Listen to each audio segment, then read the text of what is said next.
12वें अध्याय का 16वां श्लोक।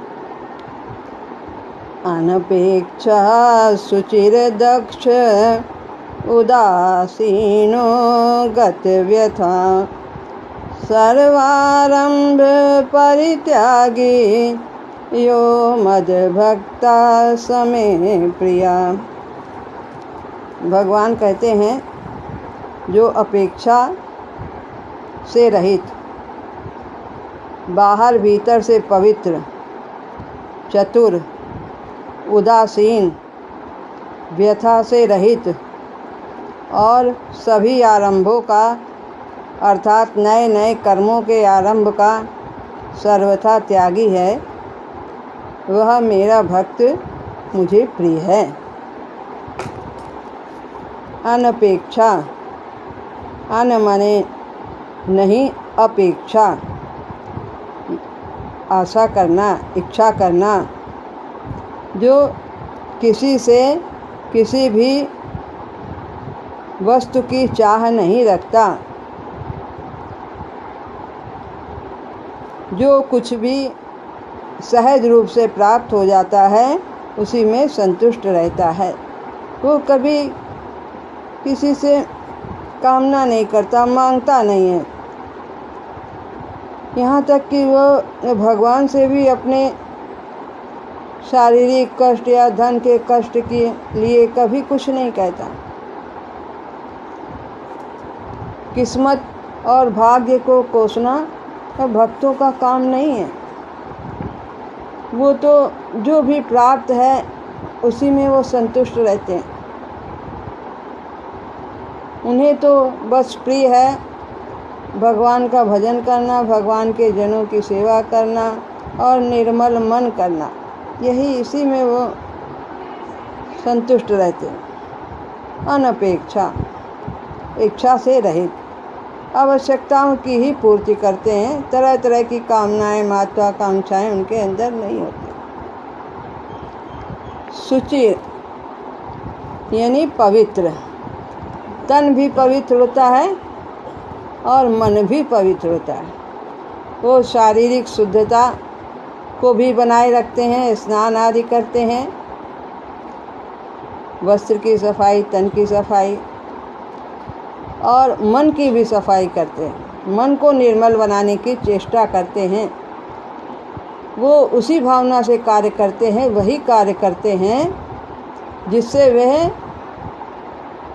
पवित्र होते हैं। उनका मन निर्मल होता है।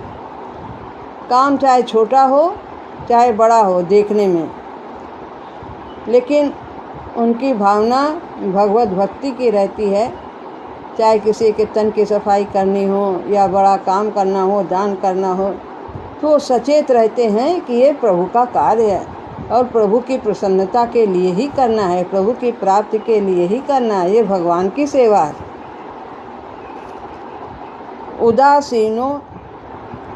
उदासीन रहते हैं। सांसारिक सुखों के प्रति, सांसारिक उपलब्धियों के प्रति वो उदासीन रहते हैं। अनुकूलता प्रतिकूलता में सम रहते हैं।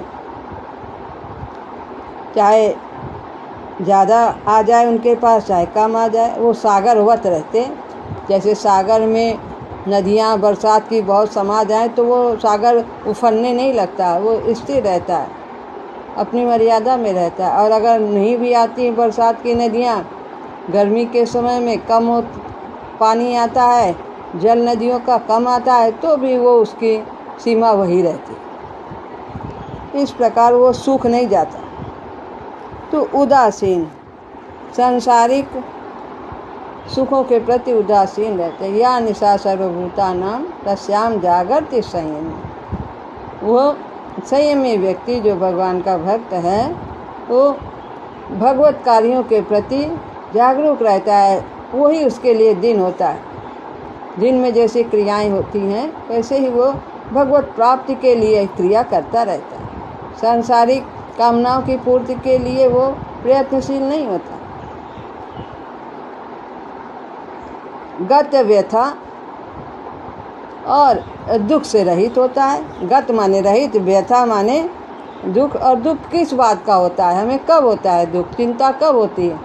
जब हम संसार की वस्तुओं को अपना मानते हैं तभी हमें उनके बनाए रखने की चिंता होती है।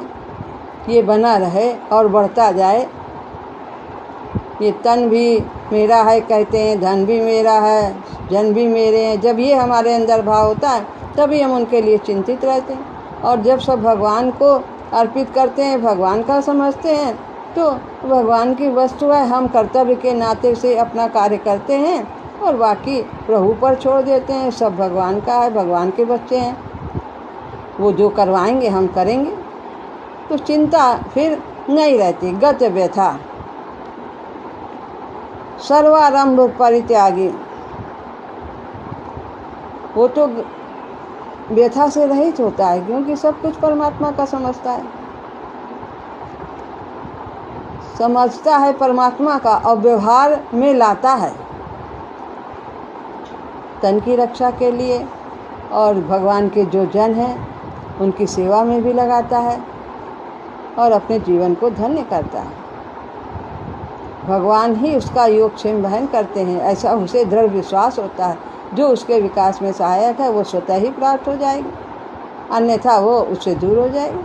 और व्यथा सब कुछ भगवान है, संपत्ति सब रघुवर की है। तो सर्वारंभ परित्यागी, वो नए नए कार्यों का आरंभ नहीं करता कि आज बड़ा काम करना है, बड़ा मकान बन जाए, इसके लिए प्रयत्नशील है, खूब पैसा जोड़ो, व्यापार ऐसा दूसरा बदल दो, बहुत बड़ा व्यापार करो ताकि लाभ ज़्यादा हो, उसमें फ़ायदा ज़्यादा हो। इन सब में वो अपनी शक्तियों को नहीं लगाता। सभी कार्यों के आरंभ में जो सामान्य व्यक्ति फल की चाह जोड़ लेता है, फल की कामना जोड़ लेता है, कार्य करने के पहले फल की कामना यही बंधन में बांधती है, तो वो कामना से रहित होकर कर्तव्य की दृष्टि से कार्य करता है। चाहे बड़ा कार्य हो चाहे छोटा कार्य हो, जो भगवान उससे कराएं वो कार्य करने के लिए प्रभु की सेवा समझकर करता है। फल की इच्छा की पूर्ति के लिए नहीं कि सम्मान होगा, मान होगा, स्वर्ग जाएंगे, मोक्ष मिलेगा, ऐसा कुछ भी नहीं। वो तो भगवान की भक्ति ही चाहता। तो सर्वारंभ परित्यागी यो मद भक्ता सम्मे प्रिया, यो जो ऐसा है, मद भक्ता, मद माने मेरा, भक्ता माने भक्त, सा माने वह, मैं माने मुझे प्रिय है। तो प्रिय है ऐसा भक्त जो इन लक्षणों से युक्त है, वो मुझे प्रिय है।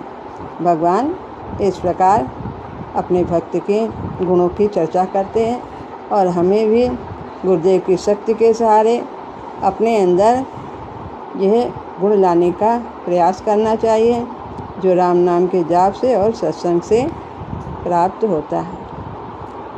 श्री राम।